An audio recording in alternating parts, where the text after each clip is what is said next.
let me welcome to the show. I can't not wait. She's a home girl. I want to call her that without being disrespectful, because she's also a doctor, board certified children's dentist, head of our own practice, Brilliant Smiles, in Newark, New Jersey. She is also on staff, attending faculty member at Newark Beth Israel Medical Center, which is the same hospital she was born in. Let me welcome to the show, Dr. Suffiyah Webb. Hello. Hello. Thank you so much, Karen, for having me.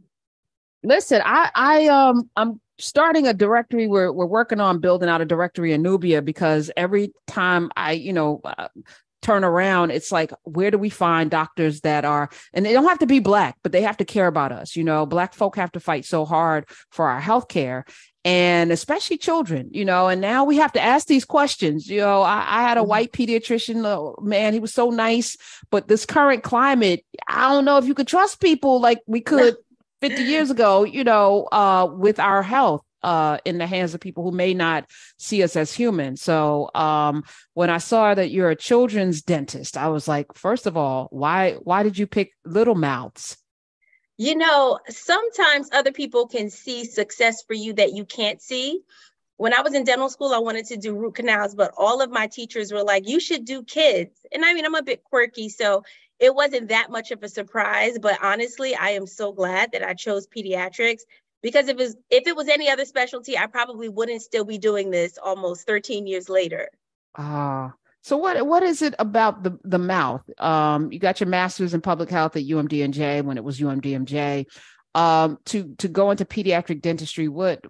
And again, I went to the dentist by accident in the second grade, because my name was the same as the name of a young lady who had a dentist appointment. So they called me out of class to go. And I was like, oh, and I got the little red tablets. I was excited to go and get my teeth. But it was the first time I had been to the dentist, really, was in the second grade. How young, and I'm asking compound questions. Let me just stop there. What is it special about the young mouth?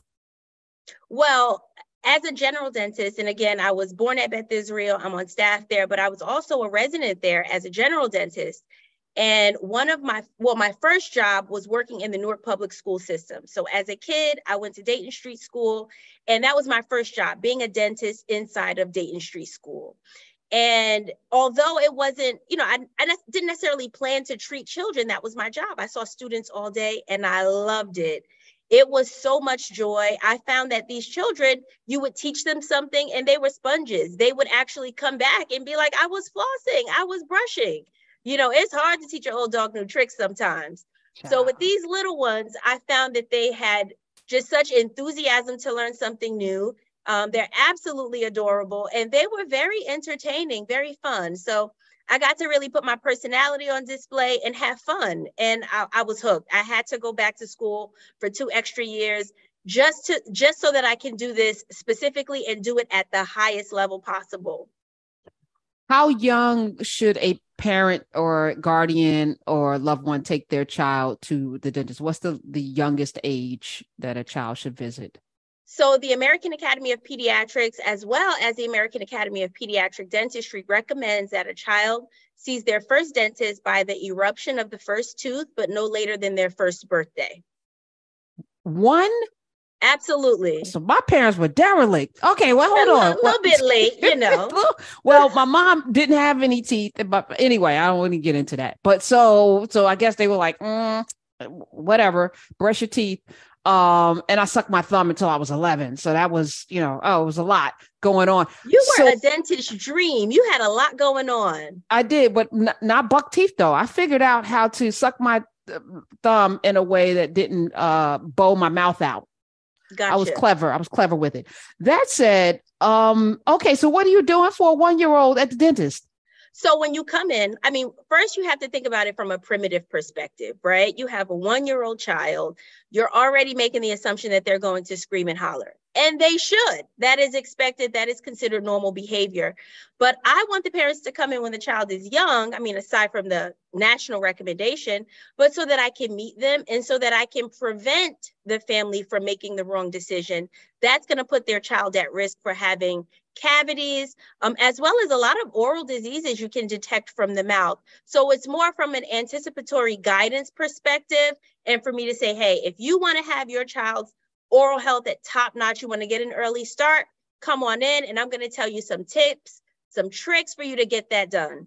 And then also by the time the child is 2.5, 3, they're running in here and jumping into our arms. And it's really exciting. It's really fun. So you're getting them used to, because the dentist is anxiety for a lot of adults. They get anxiety, it's like, when they go to the dentist. But if you bring them in at an early age, then they get more comfortable as well with all of the things.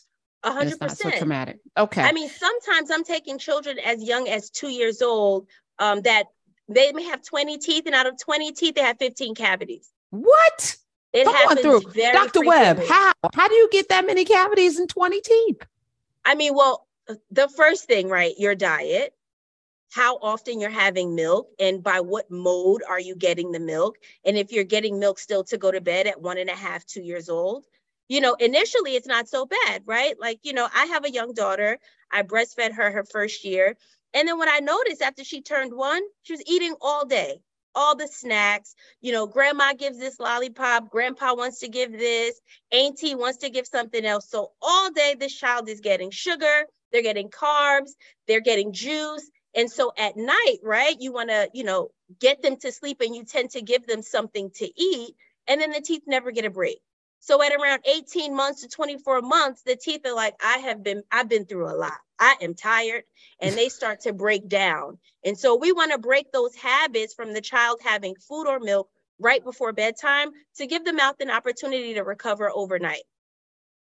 Okay. Now, those are called baby teeth. Yes. So why even bother? They're going to fall out anyway. Dr. They're going Webb? to fall out, but not today. So front teeth fall out between the age of 6 and 8, and back teeth fall out around age 10 to 12. And so the habits that you're doing, I mean, I don't know about you, Karen, but if I'm doing something straight for 6 years, year 7, I'm not really going to be inclined to change my ways. So if we start those healthy habits early, it's going to transfer into the permanent dentition.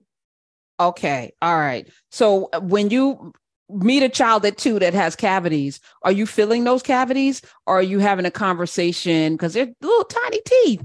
Are you having a conversation with the parent about, leaving a bottle in the bed with them overnight, or giving them juice at night? Are you having that conversation? Oh, we're having many conversations, and it's such a layered question, right? Because sometimes we get a child that comes in and their cavities are very minimal, right? The cavities is just barely detectable by looking at it. And so usually with this, if the parent starts using a fluoridated toothpaste, sometimes you can freeze this in that spot, or you can sort of remineralize the teeth. But then sometimes you have children where the cavities are now in the nerve, right? And so those children, they need, extensive treatment to save that tooth. And someone may say, well, it's going to fall out. It may be a couple years. Why even save the teeth? Well, you have to really think about, what are you using your teeth for? You're using it to learn how to speak. You're using it to properly chew your food so that you can have good digestion. A child that's hungry at school and not well and doesn't have great nutrition, they're not going to learn. Right. And also, I mean, children are vain from a young age, to a certain extent. And so children, they want to smile, and they don't want to get picked on for looking different. And so maintaining oral health, maintaining, a good family dynamic where everyone is brushing. So sometimes I get parents that come in and they're like, well, I don't give them any sugar and I don't give them any juice. And I ask the parent, I say, well, when's the last time you went to the dentist? Oh, I haven't been to the dentist in years. I'm like, well, do you have cavities? Yes. Well, when you kiss your child, the same bacteria that rots the parent's teeth will rot the child's teeth. It's contagious. Hold on, Dr. Webb. Absolutely. Yes. Bacteria is contagious? Yes, indeed. Jesus. Oh. Yes. And so again, pause for a second. This is a off question. So if you are an adult and you're kissing someone, your paramour, who may have poor dental hygiene, that person you could catch their cavities? Yes, indeed. All right, y'all. I done gave y'all something else because now I need your credit score. Open your mouth. Let me see if you got cavities. Let me get your last dental record. Yes. Yes. Oh my gosh.